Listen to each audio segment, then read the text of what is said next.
Welcome, ladies and gentlemen, to another episode of the Blind Faith Conversations with Us. We call them the Blind Faith Conversations with Us because, as you guys know, we are still in pre-production of our feature film Blind Faith, and it's coming very, very soon. Watch the space.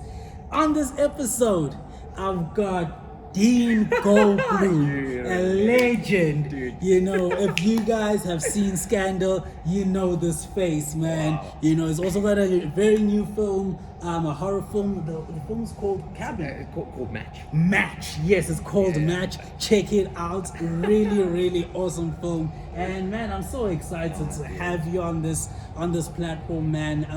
When I went through I was looking at your Instagram. You know, you're such a bubbly person, a person that likes to be out there. But what I also saw is that you're really about your craft. I appreciate you. You dude. really, really love your craft, my brother. Thanks. You know, You too, dude. I'm trying to follow in your footsteps. This guy's a kick-ass actor, guys. yeah, man. So you can check us out both on Scandal, you know.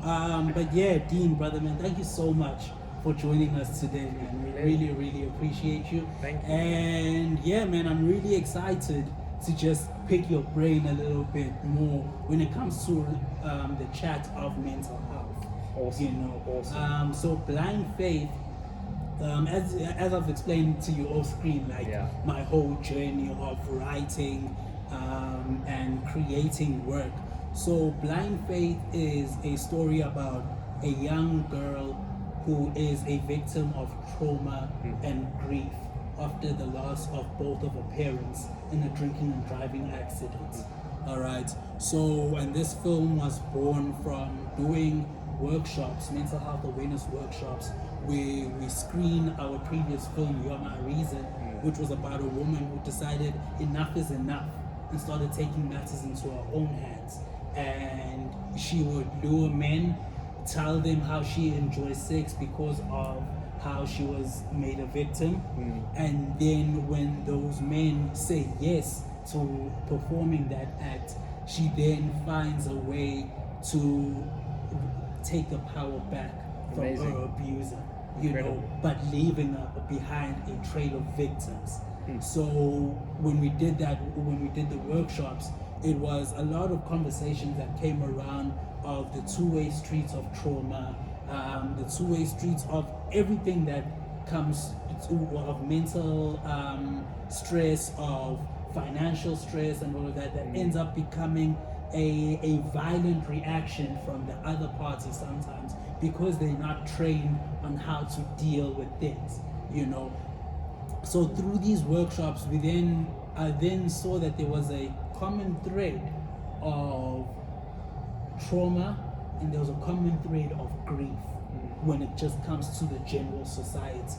So that's what pulled focus into those two themes. Even though mental health as a spectrum, it has a vast spectrum. There's different types of diseases. So as a filmmaker and as a storyteller who likes to focus in on a certain topic, I wanted to not just skim over a topic, but really investigate it.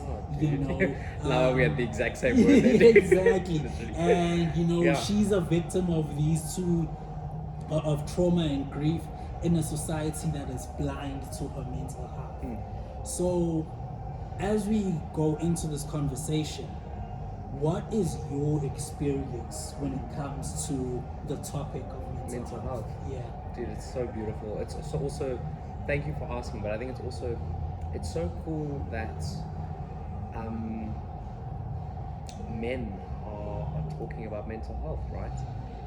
And especially in relation to the projects that you're talking about, right? In terms of violence and trauma, you know, because as we know, right, gender-based violence and femicide is one of the most expansively present problems in South Africa and the world.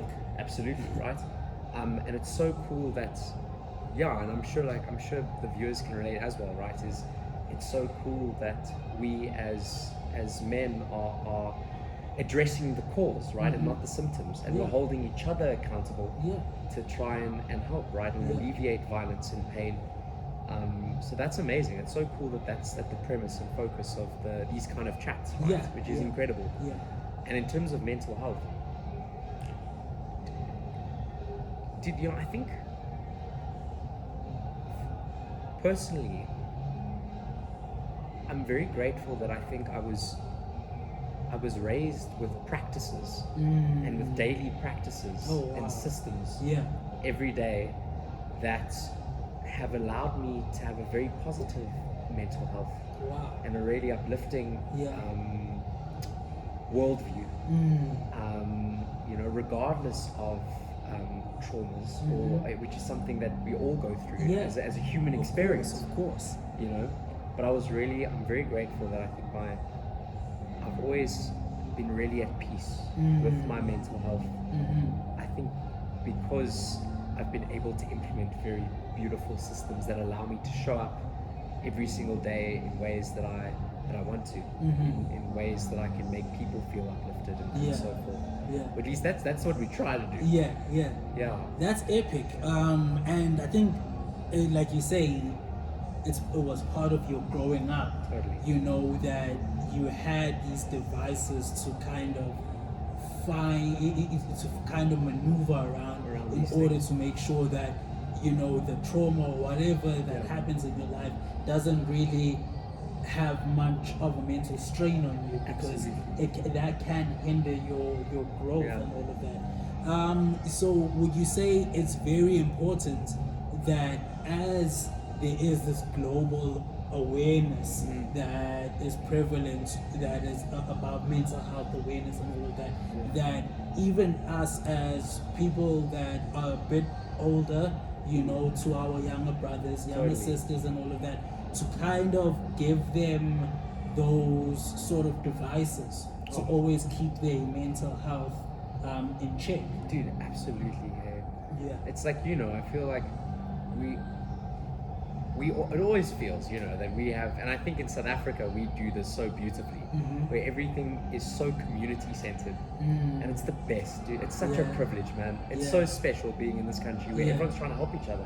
Really. I think even though at times, obviously there's encounters where we're in the tapestry of our country, and around, it's not even a country thing, it's a worldwide thing, right? Where there are challenges.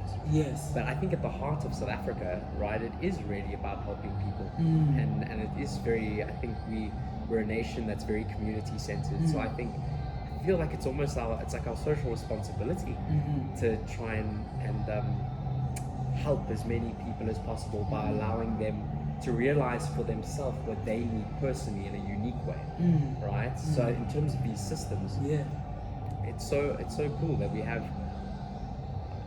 I think all around us we have,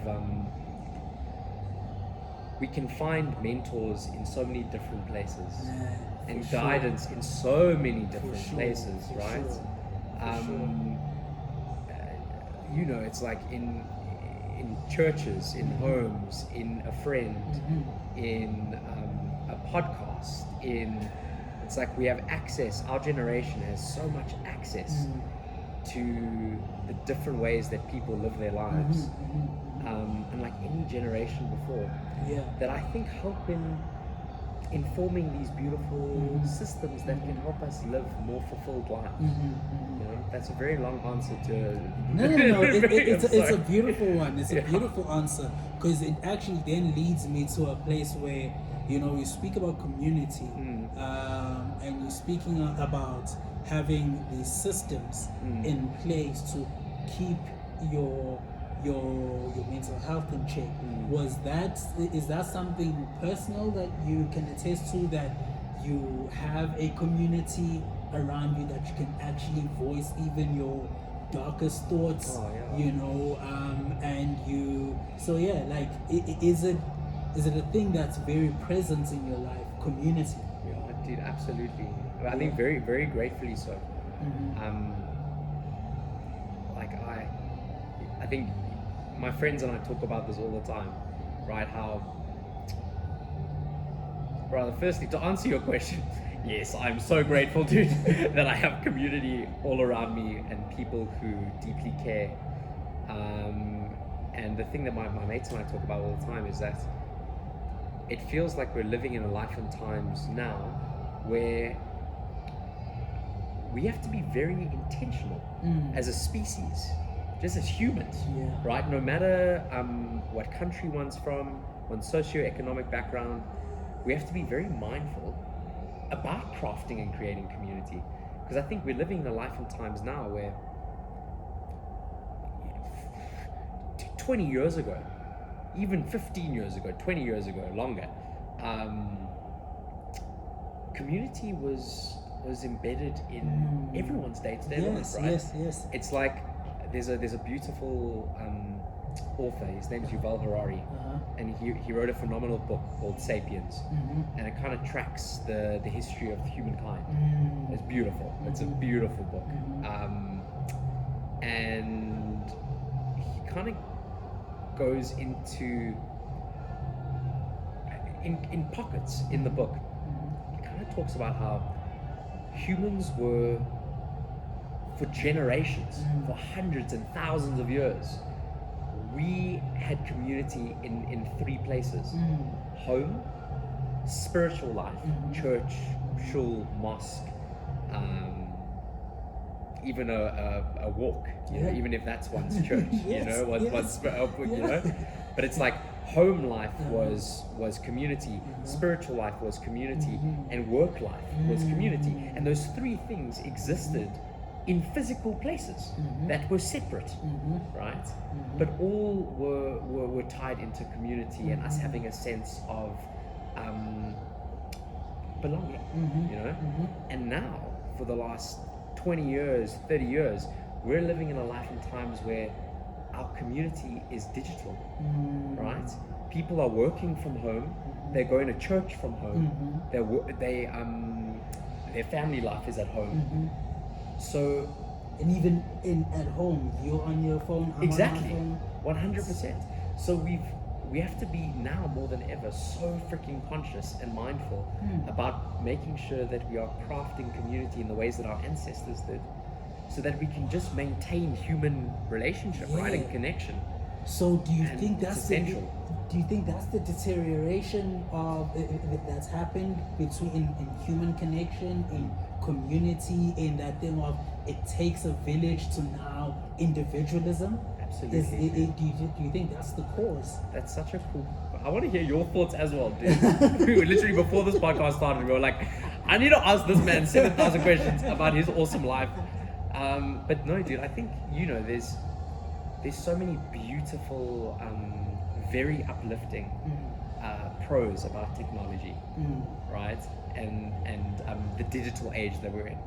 And then there are also, you know, I think elements of being in a digital age, like you're saying, that lead to a disconnect. And 100%, dude. You know, I think we have kids growing up now who, again, have such a beautiful, uplifting access to knowledge and information that is birthed from the digital age. But in the same way, you know, they aren't necessarily climbing a tree with their neighborhood friends. Exactly. And they're exploring. They're not playing marbles in the streets like we did when we were growing up, dude. And running around and exploring life and allowing life to unfold as a playground, right? For exploration. Man. You know, which ultimately leads to meaningful friendship and life lessons that aid in allowing the human being to be a well-rounded, exciting, curious, grounded person.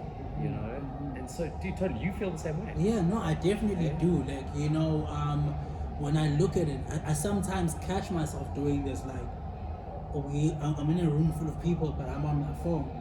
Do you get what I mean? And it's like we've lost that spark of having conversation, you know. And even when you try to approach maybe somebody of the opposite sex, because of what's happening in the world right now, it's like, yo, stay away from me, even if you're there to just say hi.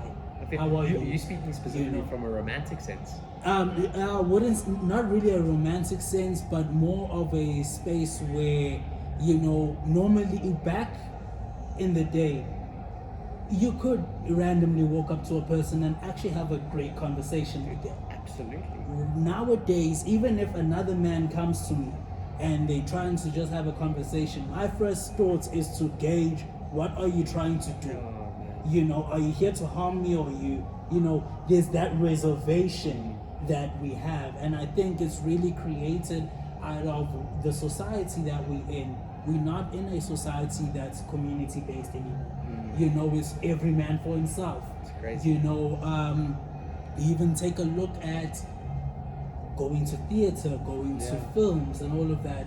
Like, when you want people to take out money to come watch you, it's like, yo, bro, that 50 rand is so hard to take out. 100%. And you trying to really, because that's what theater and the movie theaters were all about, bringing you in to watch something, and then you go and you discuss it. Absolutely. I remember after watching Stomp the Yard back Oh, in cool, 2007, dude. Yeah, man. back in 2007, or any of the Step Up movies. Yeah. We would go with my friends. We'd watch those films, and when we come out of those films, we literally trying to do those dance moves. Exactly. And that made us become even closer. All of these things, being around a trampoline and taking turns on jumping on that thing, playing skate on the trampoline. Dude. But now, all of that is taken away from, the youth. We are so, again, in the digital age of, I'm on my phone. I can talk to my friend while we're playing a game, Call of Duty, which is also great. Absolutely. But how amazing is it when you actually go to your friend's house and you exchange controllers? 100%. Oh no, you died too quickly, give me, it's my turn, and all of that. But now I can play with Dean and he's overseas. In like Beijing, dude. You know what I mean? And we've seen movies where people say, no, my best friend is a person I've never seen in my life. Yeah. I play Call of Duty with them. It's quite something. And for me, I feel that's where I feel the human disconnect. And that's where I also feel where many of the mental health problems arise. Because I'm not gonna share any of the negative stuff that's happening in my life on socials. Yeah. All you're gonna see is an actor who's successful on Instagram. Yeah. But I'm not gonna tell you about that week in my life where I just wanted to stay in bed and not get up. It's a real human experience. It's a real human experience. And if I call Dean, he's worried about his own problems. So at the same time, I'm thinking about like, who can I really call? Because everybody else has their own problems. Listen, you can call me anytime. Yeah, no. I get it. I'm making that a hypothetical because it's like, it's one of those things where it's like, where is the sense of community? Yeah, of course.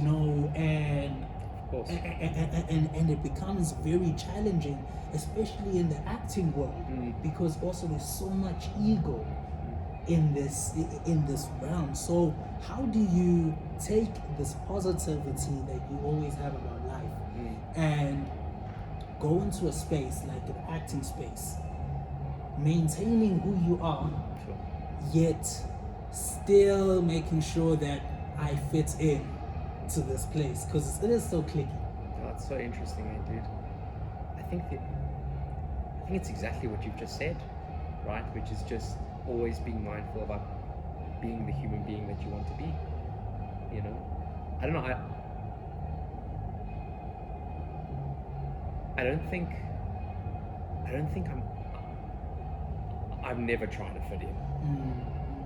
That's beautiful. Yeah, thanks. You too. But it's true, I think the only thing, there's also your dude. I don't know why I feel like I'm name dropping authors today. I don't know what name drop them, man. Dude, name drop them. Our viewers are really gonna go out there and check out these books. These human beings are so. It's because they're so. Again, like they just. You find so much guidance in these spaces. But also, beautiful book. By a former Holocaust survivor, survivor of World War II. His name is Viktor Frankl. He's a very famous psychiatrist who wrote a book called Man's Search for Meaning. A beautiful book, and it's short. It's not crazy long at all. But ultimately, the book explores why some people would survive a concentration camp in World War II and others wouldn't. And it's a beautiful book. And one of the Viktor Frankl's very famously quoted by saying that the world can take every single thing away from you except how you choose to respond to any situation. Right? Which is beautiful, and That is powerful. totally right. That is powerful. You know, and it's like what you were saying now. Like, how do we, as people, as actors, maintain being consistent to what we deem as valuable for us as people and how we want to walk in the world? How do we do that consistently? And I think while maneuvering this exactly. artificial 100%. And I think it's, if we're springboarding off of the legendary Viktor Frankl, the only things that we can manage in this life is how we choose to walk in the world. You know? And I think, for me personally, how I guess, am able to, just navigate the world in ways that I think are uplifting and are true to my values as a person and my central pillars as a person, is I'm really clear, or rather I try to be really clear about what those values are. So understanding your values as a person, understanding the things that you are not willing to compromise. Absolutely. I think the more clarity we have as individuals for how we want to walk in the world and engage with every single part of our life, friends, family, spiritual life, work life, self-life, health and wellness, if we have a very clear understanding behind our super objective as a person, what gets us up in the morning, and ultimately if we allow that to inform very specific actions and steps for how we want to make people feel and engage, then I think it's very difficult to be faulted in any way by external forces, right? You know, then all we have is all we need, and all we can really, that was a Mary Twyla quote. All we have, I say this all the time, dude. I think I've said this in 4,000 places, 4,000 people. But my Mary Twyla, may she freaking rest in peace. That absolute legend of a human being, was very famously quoted by saying, "All you have is all you need." And it was in the last interview that she ever gave. It was like, I wish young people knew that all they have is all they need. And is that right? All we have is all we need. Oh my goodness. And it is. But in order to engage in a way that allows us to feel a sense of peace with who we are, we have to know what all we have is. You know, we have to know what gets us up in the morning and how we want to make people feel and how we want to engage in all these parts of our lives. Man, does that come with a lot of meditation, Dean? Like, for yourself, dude. Like, I mean, you the way you're talking, you sound very self-aware. Appreciate you, dude. You too. You sound very self-aware. You have told us earlier that you had vices that, you know, and community and places that and devices that you could use to keep your mental health in a above the water place. Totally, you know. 100%. But now I'm trying to figure out, like, do you like meditate a lot, or do you spend time with yourself a lot, you know, to actually have these conversations with yourself and really figure out your values and all of that? Man, so thanks for asking, dude. I'm also keen to hear your systems. It's like, because we all have them. You can see, dude, it's impossible for you to ask me something for me not to want to. Dude, I have to ask you as well. I'm like, I need to hear about your life. Okay, to answer that, yeah, for me, yes. I do meditate. That's beautiful. And I do pray a lot. You know, there's something that my father once said a very long time ago. He was preaching, and he said,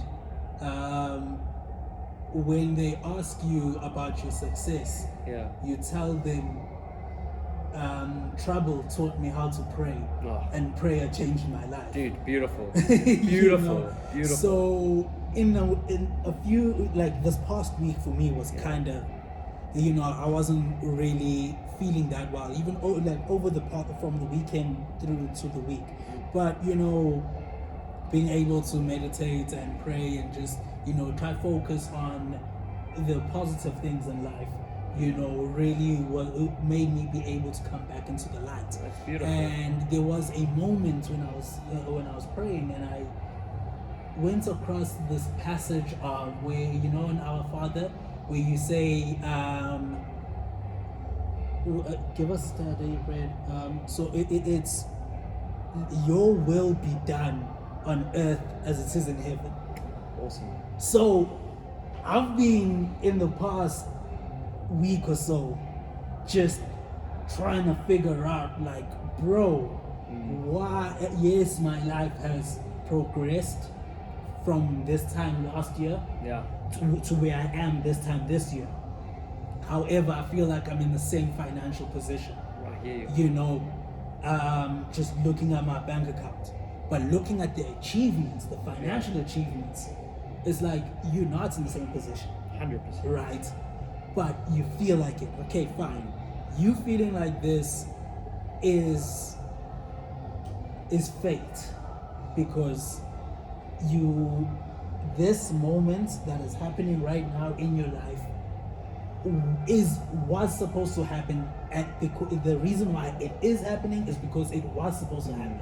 So it is like that. Then the question I had in my mind was, from this passage, your will be done on earth as it is in heaven. So everything that's happening to me right now is also happening in, even if you don't, maybe I wouldn't say heaven is a geographical location. Some say heaven is a state of mind. Heaven, so or heaven is the universe. So basically, what this passage is telling me is that everything that's happening right now is the will of the Lord. I love it, dude. So basically, what you have to do is accept it. It's beautiful. And once you accept it, you will be able to find because the only way to the other side is through. 100%. Can't go over it, can't go under it, because you are going through this. No, absolutely. So you have to go through it. And dude, it's beautiful, right? Because like springboarding off of what you're saying now, how everyone needs different things in their life to be at peace, you know? And like for like what you're saying now, like taking a moment during this week, right? And please correct me if I'm wrong in what you're saying, but like you took a moment this week, had some stillness, decided to just connect with yourself and your spirituality, you know, read a passage and that resonated with you and gave you a sense of peace, right? Hey? Which is beautiful, exactly right? What I'm saying. And it's the same thing, like to answer your question. Thank you for answering first, dude. I love you. But like, you know, you're asking if I feel like I meditate, and I think I don't meditate in the traditional sense of meditation. You know, by kind of taking a moment to close one's eyes and be very still for periods of time to reflect in that capacity. But I think, which by the way is a beautiful practice, and gives a lot of people a fortune of peace. But I think for me, what gives me peace is clarity, you know? And I think that is a form of meditation. So for me, it's... But how do you reach that clarity? Because it's so busy. Dude, the world is so busy. So how do you reach that clarity? So I think it's 100%, dude. And it's man, it's so important. For me, it's absolutely a form of meditation, and it does exist within stillness. But for me, it's very specific systems. You know, like I abso-freaking-lutely so yeah, bro, dude. What allows me to get a sense of clarity behind the person that I want to be, which ultimately gives me a sense of peace, is journaling. You know, like I'll take a moment, and I think throughout my life, there's been multiple checkpoints throughout a year where I'll carve out some time, same as like a traditional meditation, carve out time. And I really try to be very specific about how I want to nourish every single part of my life. How do I want to, like really specifically. And I write it down. I'm like, what kind of person do I want to be? You know, I want to make sure that I am a person who uplifts cares, helps with empathy, is always in service, and be really specific about those words, you know, and how do I want those core values to unfold into the other parts of my life, you know. And it really, I think, ultimately, I think we get to decide the kind of people we want to be, you know, and how we choose to water ourselves is gives birth to the flowers that we want to grow, you know. And I think being very intentional about the watering is very important. So for me, those systems, journaling, being very specific about the kind of person I want to be, and that's kind of like the pre-game, you know. And then life is the match, is the actual match, you know. But you can't, you know, if the being specific about the types of people we want to be, getting further clarity on how we want to engage with the world. We can't play a proper soccer match without that training, dude. You know, and that pre-game training is so important. So it's systems like that, carving out, like you're saying, our lives as a species are filled with so many busy things. Carving out, so for me as well, like that's the one thing. Another thing is finding time for stillness. Every morning I go for a little morning walk. Oh wow, okay. Where I'm just still, where I'm just trying to be present. You know, and just appreciate the beautiful things around us. You know, going for a walk, not being on my cell phone for like the first hour of the day. Not that it's like specific hour, but you know, just trying to take a moment to just be still, take a deep breath, ground oneself. Because I find oftentimes, and this is something I've never, I think, shared out loud before, but it's something that I think oftentimes it's very easy, and I've experienced this as well, and I know speaking to other people, they feel this way too.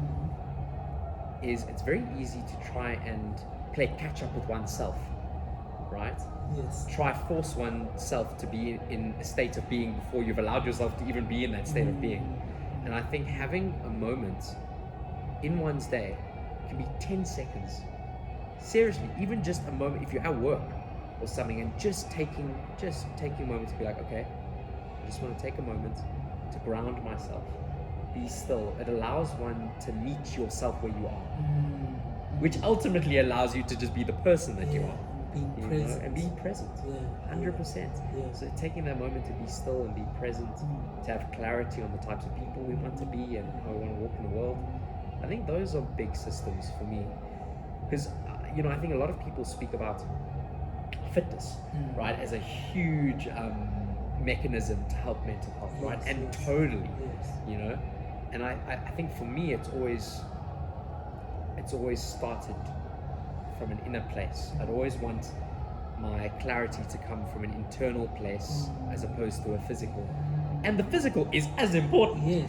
You know, sweating is freaking important, you know, and making sure that we're putting the body in motion, which is a human requisite. Definitely. Very important. Totally right. But I think when those two things dance together, where we have such internal clarity about how we want to walk in the world, while merging that with the external, putting the body in motion, I think that's a really beautiful, grounded thing, you know. Man, I told you guys that this man is very aware of himself, and that's how I started this. That you are very aware, you're very positive, and you know, through this discussion, we've learned the reasons why it is like that. It is because you're very clear on your values and the type of person that you want to be, which speaks to you being able to spend time with yourself, to center yourself, which is very, very important. I mean, it's one of the things that we first learn in acting, finding your center, 100%. You know, so that you can then be able to embody the character. So, you know, finding your center, having devices to fall to actually help you be able to, for clarity, like you said, using the word that you used, clarity in terms of what do you want in life, clarity in terms of who do you want to be in life, and that comes with, again, spending time with yourself. And it is a form of meditation. It's not meditation in the traditional sense where you sit and you in silence and all of that, 100%. But you are still meditating because you're reflecting on yourself. Absolutely. And in this busy world that we are in, it's so hard To find a moment to of stillness. find a moment of stillness 100%. because you're always trying to get to the next thing. You're always trying to achieve the next thing. You're always trying to achieve your next goal.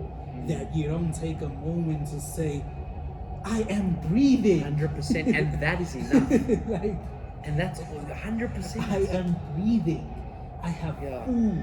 Oh yeah. I have shelter over my head. 100%. I've got clothes. Astronomical things to be grateful for. You see what I mean? I can see. Yeah. I can hear. I can use my hands. 100%. I have a body. I have like a, this is a full functioning body. 100%.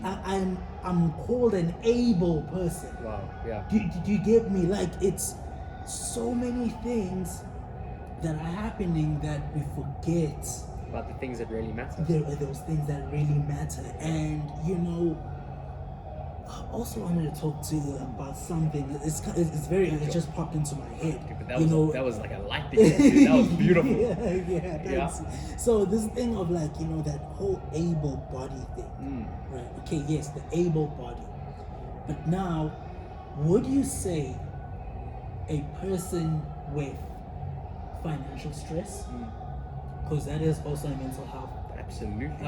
issue, person with financial stress, a person with chronic stress, a person with insomnia, a person with anxiety, like extraordinary anxiety where they had to actually take tablets, Totally. all of these different things, because they're in the mind. And when you see somebody who might have those things, they don't appear disabled. Do you think that person who has those things could be classified as a disabled person? It's just an opinion. Yeah, dude. No, that's such a cool. Not at all, dude. No, I don't think so at all. You don't think they can? Yeah. No, I think that human being is just a human with extra characteristics. Okay. And I think that's why I think moving away from the word disabled and kind of transitioning into a space where we say differently abled. Yeah. But even that word, I'm kind of like, every single human being is a human being as they were meant to be, as they're in the world. I think those differently abled and for lack of a better phrase, disabled. I think they were, those words and those phrases were birthed out of a space of a very traditional sense of what people deem as normal. There's no such thing as normal. True. True. And I think every single human being with every single thing that they go through, I think they're also again just people who are unique, like all of us. Yes. Yes. That's what I mean. Hey, what do you think? Yeah, no, I definitely agree with you in terms of a differently able person. I believe that they are as human as I am, and as beautiful as I am, and as able as I am. In fact, some are even more able. Yeah. Because each and every one of us has different gifts. I was gonna say it's like a superpower. Each and 100%. every one of us has a different gift.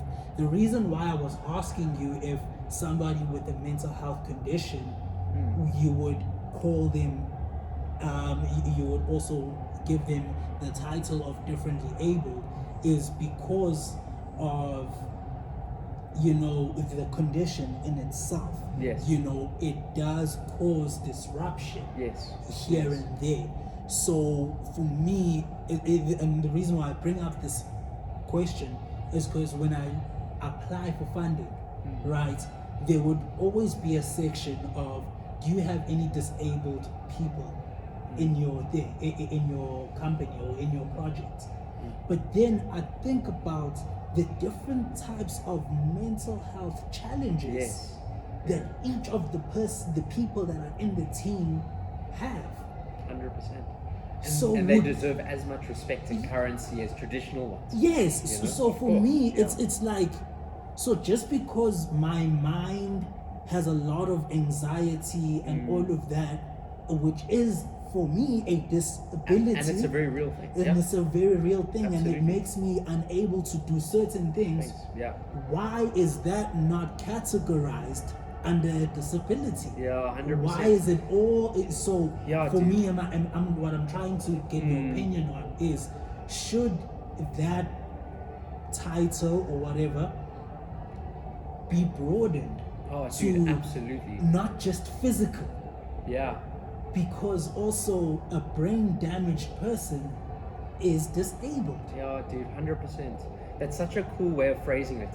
Because I think the first time my answer, when I was interpreting it from I was phrasing it like that because I'd always want to be quite mindful of making sure that all people feel super empowered. Yes, of course. But dude, yeah, but 1000%. Because dude, I think we all know this. Some human beings from a traditional school of thought, for generations believed that certain mental, for lack of a better phrase, but illnesses were myths, right? And didn't give those mental challenges the respect and mindfulness that it deserves. And it's like those challenges are real, and we can't pretend that these things don't exist. And dude, absolutely I think kind of continuing on the train of how every single person is unique and empowered. Every single challenge deserves the same respect as another, and we need to acknowledge those challenges in order to find mechanisms and systems to help us.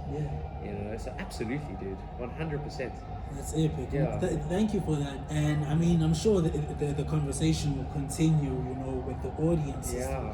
But it's a very valid question to ask, and a 100%. very valid thing to look at, because hey, there's a lot that there's even still a lot of undiscovered mental health challenges that are still there. So man, this has been such a good chat. It's been such an amazing chat. You spoke about how we are always trying to catch up to ourselves, not finding that moment of being present and saying, I'm alive, I'm here in this moment, in this present moment. And Waiting for Godot speaks about that so well, in terms of the philosophy of it. That you're the best theatre kid in the world. Such a theatre kid, I love it. Quoting Waiting for Godot. Yeah, because the whole absurdism ideology, the whole existential crisis, that is explained in Waiting for Godot, of being born astride a grave, and always just nothing has any intrinsic meaning unless we empower meaning to it. Absolutely. And it feels like that is just the human condition, even till this day. And that's why we can't be present in ourselves, because we're always constantly trying to fill our lives with meaning, so that we don't feel like we're living meaningless lives. 100%. And in that stillness, how, can you comment on 1000%? No, dude, I completely get what you're saying. Because ultimately we're asking the question, what allows a person to be present? And what allows a person not to be? And I think in terms of, like you were saying, when we try as people, and I don't mean to speak on a collective as people, but I've done this before, and it's when we try to play catch up with ourselves and try and or rather, let me rephrase it like this. I think if we try to make meaning in the game. You know, we were using that We're analogy using that before, right? It's analogy like in the- pre-game training yeah, and the actual game. Yeah. The game being day-to-day life as we interact in the world, and you and I have this beautiful chat in this beautiful place. It is so sick. This place, guys, is so sick. If we try to do pre-game training in day-to-day life, in the actual match, I think that causes a person to not be present. Okay. You know? So if we take the time to be still, to have a lot of clarity about the types of people we want to be and how we want to make people feel, i.e. create meaning, like you were saying, and then go out in the world and just allow the work that we've done to unfold in the world, then one's present. But I think, and I'm no expert on anything in this life, It's a but conversation. absolutely, dude, I am but a humble student here to learn, dude. Yes, we are. But something that I think this year I've been thinking about a lot, which I'd love to hear your thoughts on as well, which I think kind of feeds into what you were saying, is I've found, at least personally, I become less present if I try to create. If I'm thinking about the type of person that I want to be in life, not in the stillness moments, it takes me out of life, right? Because I'm introspecting while I should be present. Yeah. You know, so I think if what I've found super helpful, at least, is when I carve out time to focus on how I want to be when I am present, i.e. the person I want to be, in the stillness moments, then that allows me as a person to be completely present in the ways that I want to be. You know, but I think there's a bit of dissonance when we try and paralyze our brains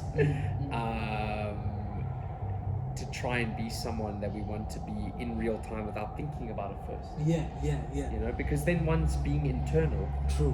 When they should be existing in the real world. Existing in the real world, Yeah. you know. Does that make sense? Yeah, no, it makes Yeah. absolute sense. I was talking to another friend of mine earlier on in the week, and he said it was actually last weekend, and he said something so profound. He's like, being an independent artist is so tolling on the mind, because we are living here but focusing on the future so that also our present can be smooth. Yeah. Wow. That's You know. a beautiful shot. It's a thing of like, I'm here right now in this Yeah. moment. However, I need to make sure that I know what my next 2 weeks kind of look like, Yeah. so that I can be fully present right now. Yeah. Yeah. You know, Yeah, which is yeah, very, very weird. And sometimes you find yourself having the quiet time in the moment when you're supposed to be present with another person. 100%. See, You dude, know. you're explaining it so much more simply than I am. Exactly. That's what I was trying to say. You know, But 100%. it becomes so weird, because Yeah. it's like, okay, I understand that I have to be present, and I'm trying my best to be present. Yeah. However, I am a little bit anxious about, I do not know how my next 2 weeks look like, Yeah. because of whatever's happening in my life, and maybe however my finances are looking. So I have to make sure it's okay. I've done this so that, okay, I can fully live in this present 100%. moment and enjoy the fact that I'm here, because I know my next 2 weeks are sorted out. Absolutely. You know, and that takes a lot of strength, and that takes a lot of, you know, mental fatigue, you know, where if you don't have a community, it can be physically draining too. Absolutely. Yeah. You know, can also be spiritually draining, you know, which is why I really wanted you to share Our your, community. you know, your community, like in terms of community, but also your vices and the things that help you stay Yeah. positive. And I can attest to how writing is so helpful. Yeah. Do you do it? You Yeah, find it as well? yeah. Totally. Take down is a result of journaling Yeah. my Beautiful. angry moments. Yeah. You know, Yeah. my one-hander show Takedown is literally about that. It's so good. Journaling down. In fact, all of my writing comes from a personal place where it's either I've personally experienced that or I've seen somebody who's experienced that, and I try kind of put it in the work so that one, the as much as it's a personal narrative, but it's a global story.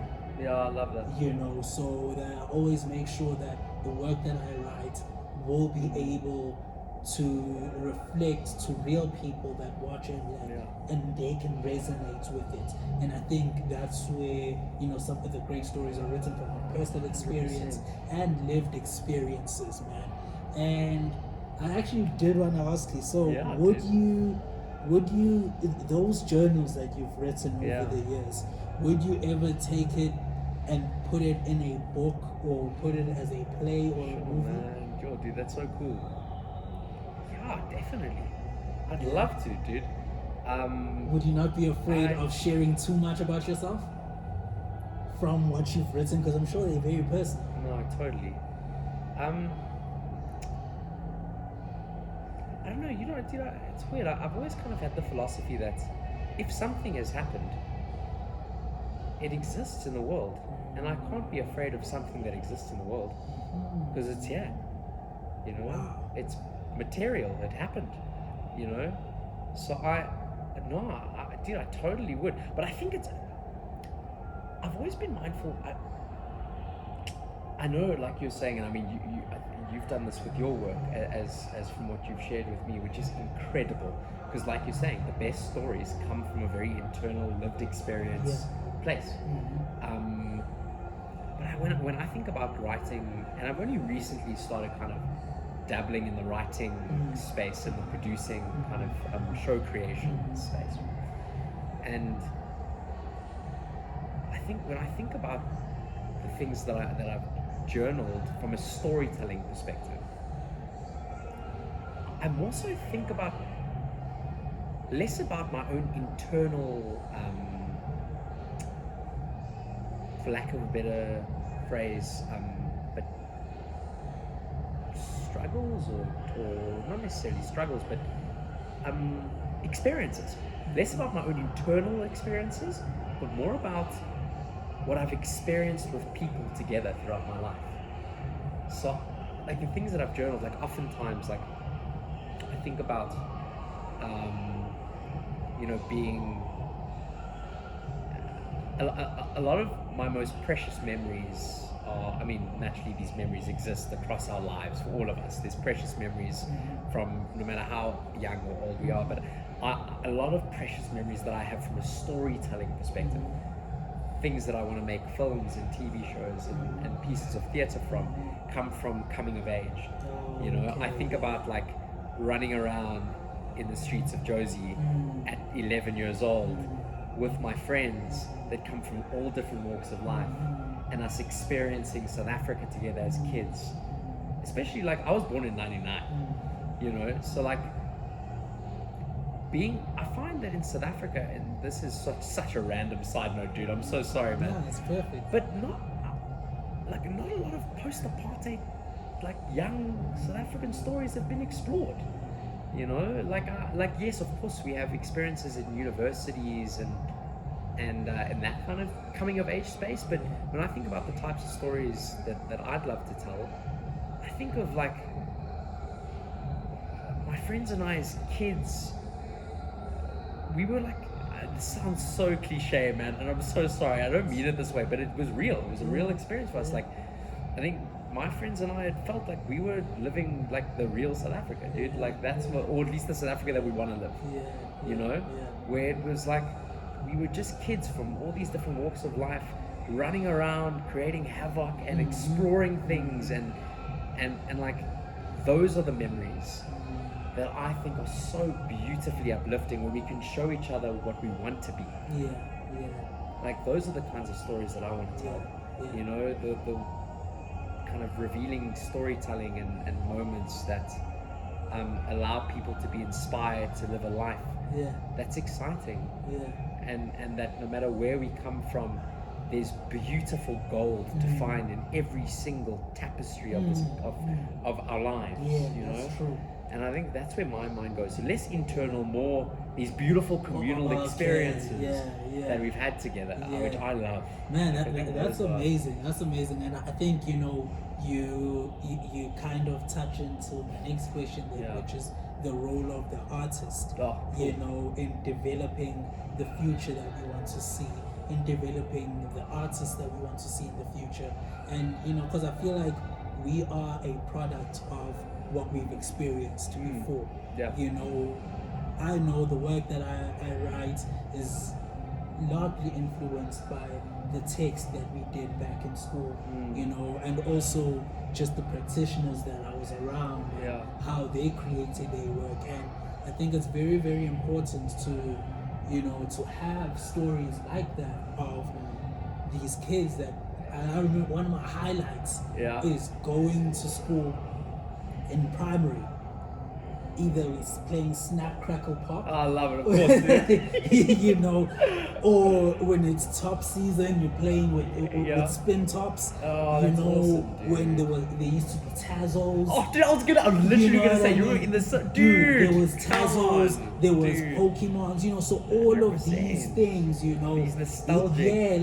I remember those moments, and I remember how much fun we used to have. Yeah. And I remember the amazing stories that would come from this. So I think there's stories for both sides. But then, what do you think, as we're about to wrap up the conversation, what do you think then is the role of the artist? From what you've already said, of telling these coming of age stories, but what is the role of the artist in creating work that heals? Oh, dude, come on. That's beautiful, man. Creating work that heals. That's such a beautiful way to phrase it. That's so special, man. I think that's... Sure. I think that's one of the main functions of the artist. Absolutely. I think artist holds so many different careers, right? And roles. The fine artist, the performance artist, the actor, the musician, the writer, the producer, the DJ, the poet. But ultimately, I think all of those artists serve as a mechanism to meaningfully engage with people's lives and the world around us. And that encompasses so many things. It allows people to heal, like you were saying. It allows people to laugh, to be entertained, to learn, to gain a window into the way that other people live their lives and other countries and territories operate as a culture. It allows... Ultimately, I think the role of the artist is to serve, and that service exists in a million ways. It allows people in a very practical way to get inspired, to propel themselves forward in their lives in the ways that they want to be as people, but also what they want to build in their lives. Art across all mediums for centuries, for our entire human civilization, has helped people be the people that they want to be. It's an essential service, and absolutely that helps heal. It's such a special thing, especially now, where I think we live in a world where kind of springboarding, kind of circling back to what you're talking about when we were speaking about the digital age. Now more than ever, we want to build bridges. We want to connect people. We want to meaningfully engage and connect people and build bridges with each other to create community. And I think art is a very special bridge to do that. Yeah? It's a device for service. Yeah. It's a device for healing. It's a device to build community. It's a device to heal. Yeah. Totally, right? I really agree with you that as an artist, we're here to serve. We're here to serve, and in our service, there are difficult moments that we go through. And before we wrap it up, I did want us, because you're an actor by profession, I did want us to talk about then, you are so into your craft because you want to service people. Thanks. Service the character, service the story, but also service the people that are going to be watching. Like they've seen you on Scandal, like they see you on Match, and every other project that you are doing. Then how then do you navigate the rejection as an actor? You've told us about your vices of writing, of speaking to community, having positive people around you that you can share, your dark moments with, and be able to come out the other side. Being able to observe yourself and say, man, I want to be this kind of person in life. Yes, whatever I am going through, I still want to be this kind of person in life. But there is a different type of darkness that comes with the rejection of the actor. I feel you. So how do you then still keep being Dean Goldblum I love you. in those moments where you've received all of these no's and you're really in search of a yes? Because there's an actor out there that has probably gone 5 years without any job, but they know that even though I'm not working, I am still an actor. But Absolutely. But man, that rejection. Of course, dude. Well, I think, dude, such a good question. You ask such good questions, dude. Oh, man. Thanks, bro. Oh, pleasure, dude. Yo. I think for me personally, so the two questions, handling rejection, and then the other, how does one maintain staying true to what they are and what they do in and amongst all of that? And I think the first thing, I don't believe in rejection. Like, I do not believe in that word at all. Like, no part of me even recognizes that as an English word. Whoa, what does that mean? Okay, Dude, what does that mean? I do not even, and no stands for new opportunity. I think, again, it's that whole thing of... Wow, I love that. So that was what my agent, Janice, who's my agent in Joburg. He's a wonderful human being. He always says that no stands for new opportunity. And I think, oh man, again, I think a really cool way and this is personally, I guess, how I've navigated that, is a cool way for a person to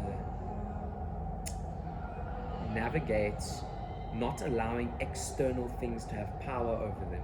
Because that's ultimately what this is about, right? Something external is... A human being is allowing something external to affect them internally, right? Rejection or no, or... And the thing is that if we can recognize as a people that the only thing in this world, the only thing, one thing, that we can manage is how we choose to respond to that external circumstance. Which one of those things could be someone saying no, or you don't book a role, like you're saying, if we're speaking in the entertainment context. The only thing I can manage is myself. And how you receive that. Yeah. So I don't even think about the result. The only thing I think about is how am I going to engage with it? But what happens after that is none of my business. Like, it has absolutely... I can't get affected by something that I can't manage. You know? I can't... It's something that's external. It doesn't exist within me. So it's not even a part of me. I can't even get affected by something like that. You know? So I think in terms of auditions and parts and that kind of stuff, it's always absolutely as it's meant to be. Always.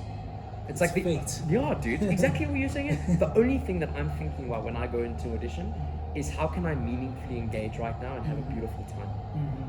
How can I have a beautiful conversation with these people in the room and just have a beautiful chat and play and just have some fun? And that's all I think about, is how can I serve today? And that's it.